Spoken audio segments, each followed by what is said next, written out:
Hey guys, how you doing? So I thought I'd do a quick review for episodes 1 and 2 of Stranger Things 4.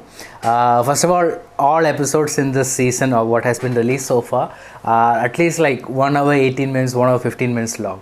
So each episode, I think it feels like a mini movie. Now having said that, I have to say, just like with previous seasons, this season also, at least with episode 1 and 2, there are lots of subplots. And of course, there are like 10-15 characters in this series, so everyone has something to do. And for that reason, they are setting up most of these subplots in episode 1. So it's always a little interesting to see, how far our characters have come, what are the changes, and there are certain changes also, and they're showing that with the characters in the main group. Some of their friendship was not exactly as it was before. There are some things going on with Eleven, who's now living a pretty normal life, without her powers. Of course, Sheriff Hopper, what's happening with him, Joyce, etc. So every character has something to do. We are also finding out what's happening in their lives, what are the changes, etc. So that's about the first half of episode 1 is mostly about that. Now, along with that, they are setting up the big bad villain for this season as well. And I have to say, in the previous seasons, I always felt like, the level of violence and horror were just enough to, keep it edgy. At the same time, it's enough for, teenagers also can watch it, of course, with adult guidance. But for this season, they've dialed up the violence a little more. And I'll tell you why. Towards the second half of season, in episode 1, this series kind of ventures into a horror movie territory. Like, genuinely, it felt like, I was watching a horror movie, especially towards the end of episode 1. Something happens to a character and it genuinely felt like a horror movie, and then episode 2 comes along, and they dial up the horror factor a little more. Along with that, all our main characters are playing detectives, exploring various little information or news that they have, and they're trying to find answers. So all of that is happening. I felt like something's missing over here, and the main element is that with previous seasons, I felt like it was a little more funnier.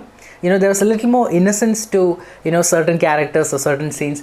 Here, with Dustin, of course, Dustin and his girlfriend. If you remember what happened in season 3, the way the episode 1 starts off, Dustin and his girlfriend. There's a little bit of an exchange over there. That's quite funny. But that's it. That's about it when it comes to that innocence, cute factor or kid factor, you want to call it.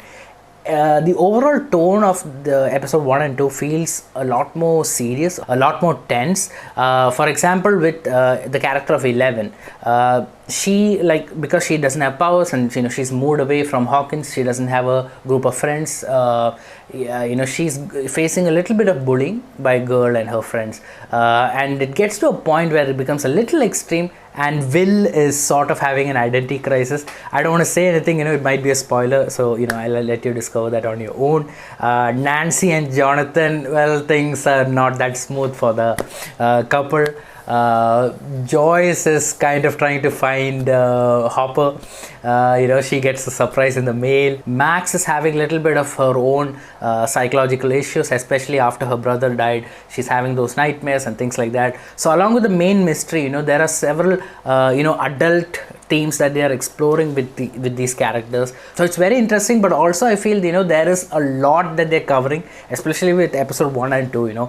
By the end of episode 2, I just felt like let me take a break, because there's a lot happening with each character, with each subplot, and of course with the main plot and the big baddie for the season.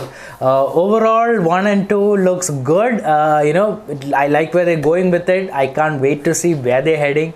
Obviously, only 7 episodes have come out so far. 8 and 9 will be coming out on July 1st. It will be like part 2 for season 4.